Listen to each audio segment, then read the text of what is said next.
It's the Daily Doug.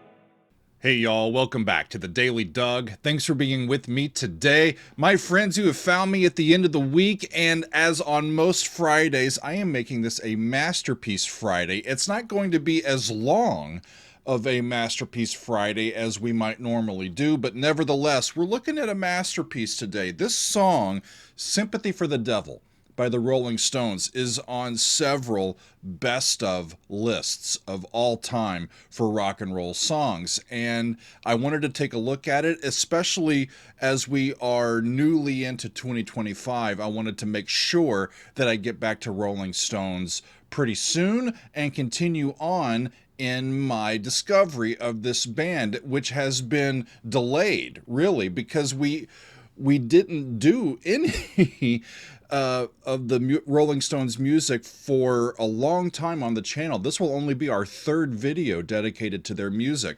We took a look at Paint It Black last September, and then Gimme Shelter in October, and that's it, y'all. So this time we are featuring their song Sympathy for the Devil, and it's going to be a fun time. This is the lead track from their seventh album, Beggar's Banquet, which was released in late 1968. It started out as a sort of Bob Dylan style folk song with Jagger singing in first person as the devil. And it's Mick's idea and it's Mick's story, but it was Keith who helped lift it from a more folk musical style into a faster samba with some additional percussion, the way that we really know it. And it's a real interesting tune. The lyrics imagine a litany of major events in history from Satan's point of view, including the execution of Jesus, the Hundred Years' War, the Russian Revolution, assassinations, world wars. What does Satan think about it? It's an interesting concept, isn't it? And I have to tell you this, y'all. I'm actually relatively familiar with the song, mainly because it's a song that is pointed to as a good example of a chord progression that moves by descending fourths, the so-called Mixolydian cadence or the Mixolydian progression. And so I know it because of that, because I've taught it that way when we've done modes, at the college level when I was teaching. And so then back in the summer of 2022, I did a fan favorites video on my Patreon where we were counting down some of our favorite cover songs, cover versions of classic songs. And one of the songs that I heard was Sympathy for the Devil, covered by Blood, Sweat, and Tears. As I remember, I thought it was a really inventive and imaginative treatment of this relatively simple song. It's a story song at its heart, and Blood, Sweat, and Tears did a lot with it, and I thought it was really cool. I wanted, like I said, to make sure that I include the Rolling Stones early on in this year, and I was going to bypass this title, at least for now, because I relatively knew it. But I have seen some footage as I was going through, do I really want to bypass Sympathy for the Devil or do I want to go to something else? I saw this footage and it looked great. It looked enticing. And I'm like, I've never heard of this. I need to take a look at this. So what we've got, friends, is footage from a television special that was done for the BBC. It was filmed before a live audience in London in 1968. The special was called The Rolling Stones Rock and Roll Circus. And at this special, the band performed several of their songs, and they had some A-list guest musicians and bands with them, including The Who, Jethro Tull, Yoko Ono, a group called Taj Mahal, Marianne Faithfull, and a band that called themselves the Dirty Mac. And this, from what I see, was a special jam session with all of these great musicians, including Eric Clapton on guitar, Keith Richards playing bass, Mitch Mitchell of the Jimi Hendrix Experience on the drums. They had John Lennon on guitars and vocals. I mean, come on, y'all. By the way, if I can find that performance, I'll make sure that I circle back to it and include it on a future episode. So, simply because I'm really curious to see this footage showing the younger band in their prime and doing their thing, I've decided to go with Sympathy for the Devil. It's a cool song, and I really want to see the performance aspect of this. Yeah, let's get to it. So we've got Mick Jagger on lead vocals. Keith Richards is on guitar and vocals. Brian Jones is actually just playing the maracas this time. Charlie Watts is on the drums. Bill Wyman is on the bass. They are joined by Nicky Hopkins on the piano and percussionist Rocky Dijon playing some extra percussion. So let's get into it, y'all. This is the Rolling Stones back in 1968 performing Sympathy for the Devil live. Off we go. All right.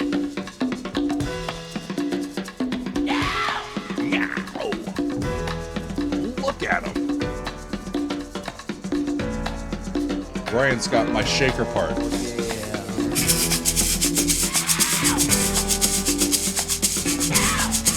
They look excited, by the way.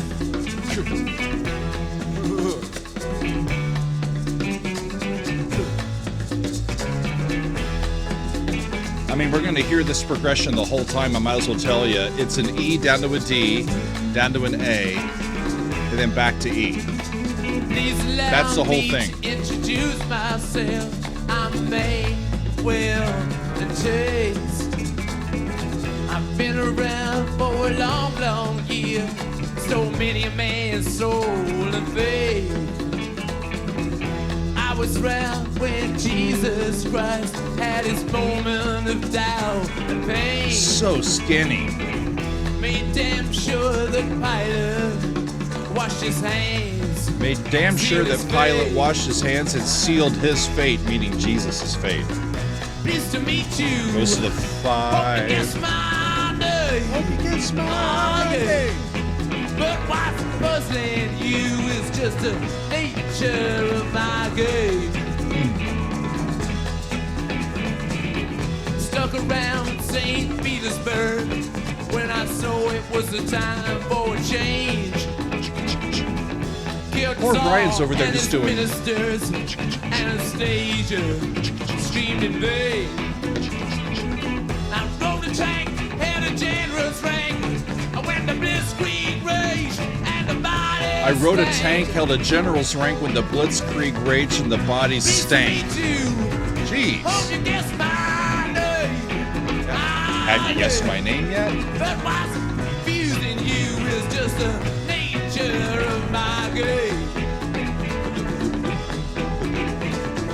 I watch with glee while your kings and queens fall for tender days. For the God save me. I shouted out, Gail of Kennedy. I shouted out, who killed the Kennedys? Plural. They had to make it plural because of the RFK assassination that year. I mean, come on, y'all.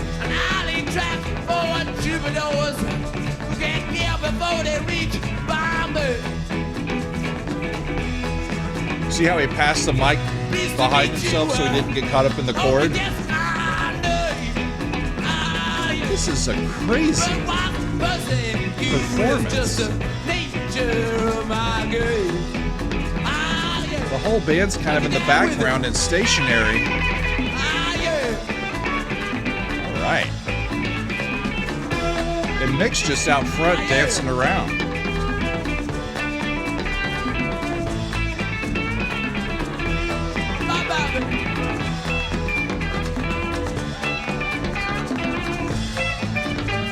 Crowd's into it.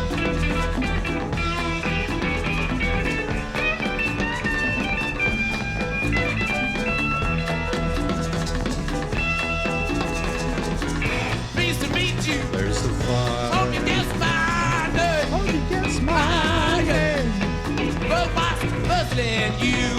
just the nature of my game. But what's puzzling you is the nature of my game. Just as every cop is a criminal, and all the sinners saints.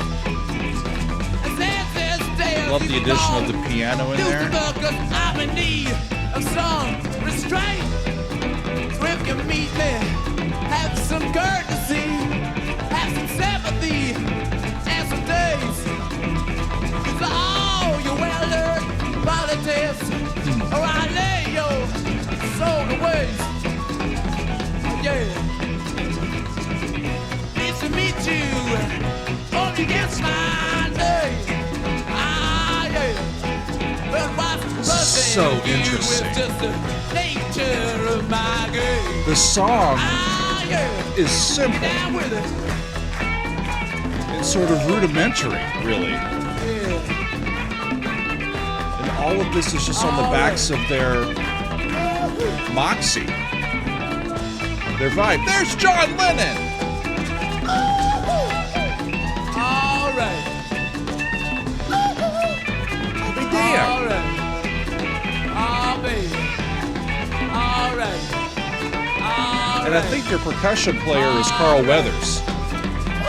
He's getting ready to fight Rocky.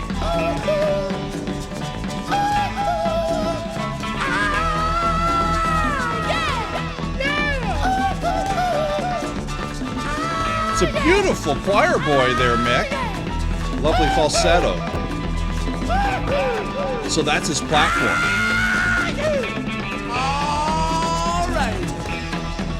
All right.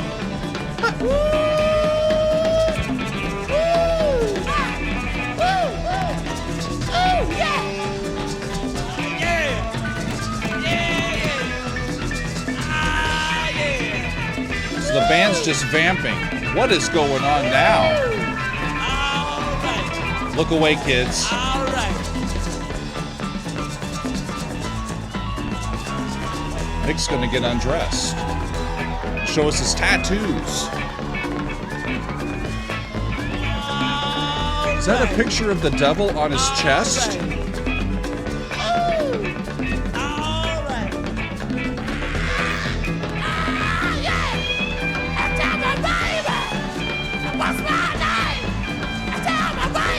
Wow. Tell me, baby. What is my name?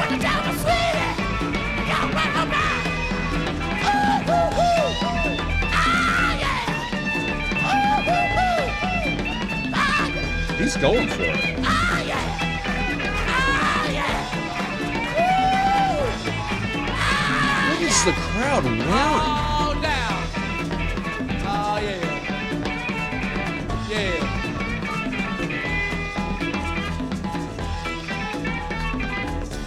Y'all really knew how to party back in the 60s. All right. I'm telling you.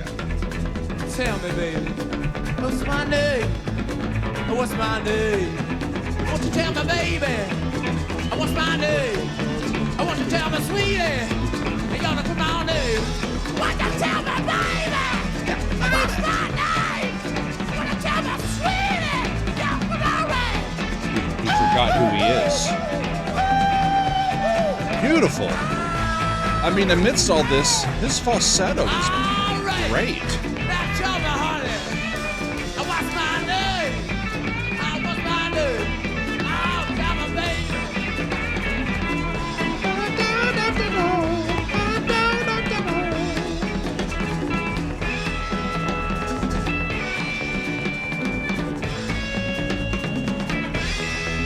This is the weirdest shit, y'all.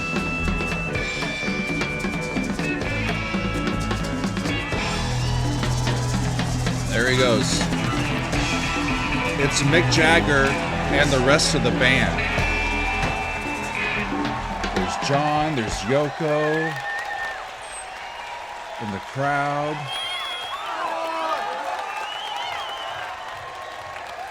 This is insane, y'all. Trying to figure out who else is there. That's Pete Townsend.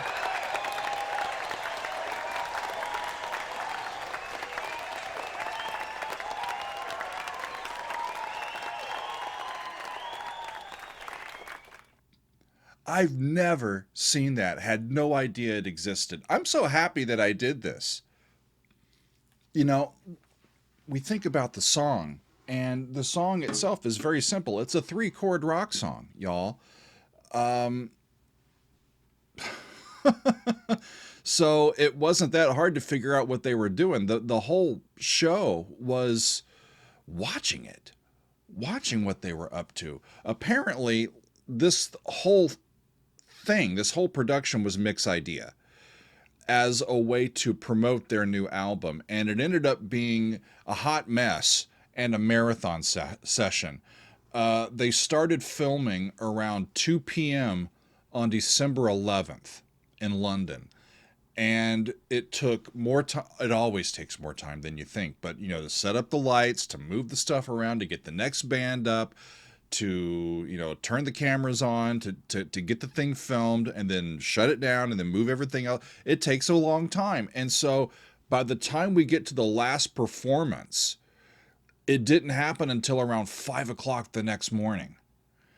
And from what I read in, people were exhausted and a little cranky, but they made it work and they made it get through. And so it makes sense to me. This was Mick's idea. He's out front selling it hard. And the band's back there going, we're so tired, but we're playing. We're playing, Mick. We're with you.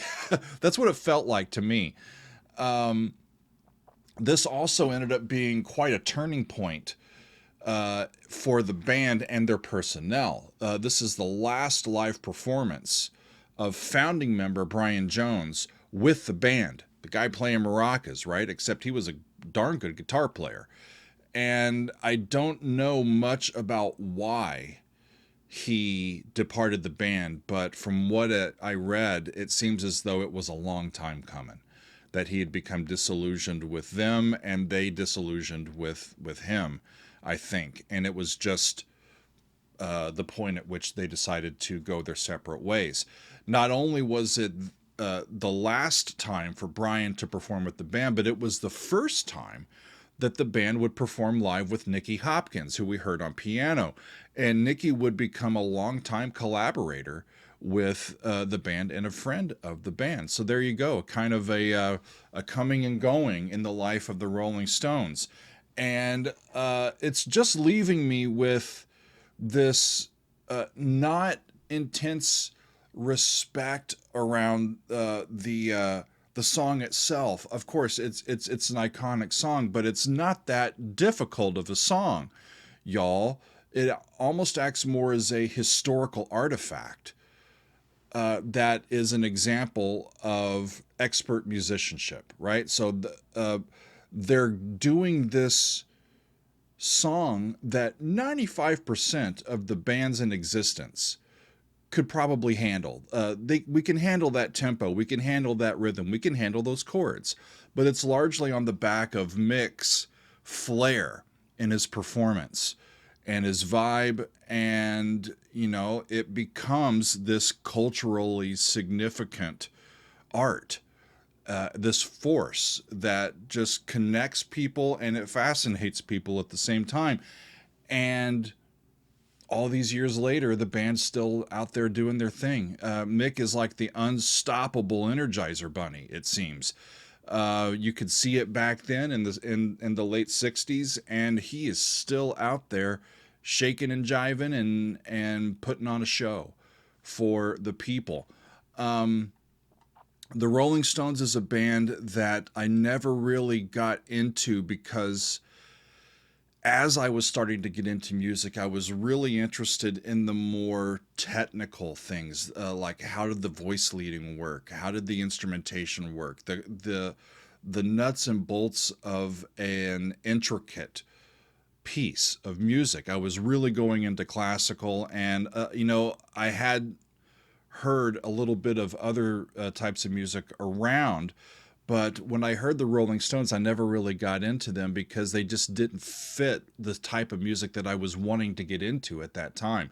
But as we come back to them now, all these years later, I'm learning just what kind of a kinetic and sonic force that this band was back in the day. And really, that's what fueled them and their popularity and their rise to be leaders of the rock and roll genre, one of the leaders of this whole thing. And they've put the work in. They've stayed busy and doing their thing for all these years. So it's quite cool to get back to music from the Stones, especially this one, Sympathy for the Devil. I really enjoyed getting a glimpse of what a little bit of life in 1968 was like. And it was a mad, mad, mad world back then.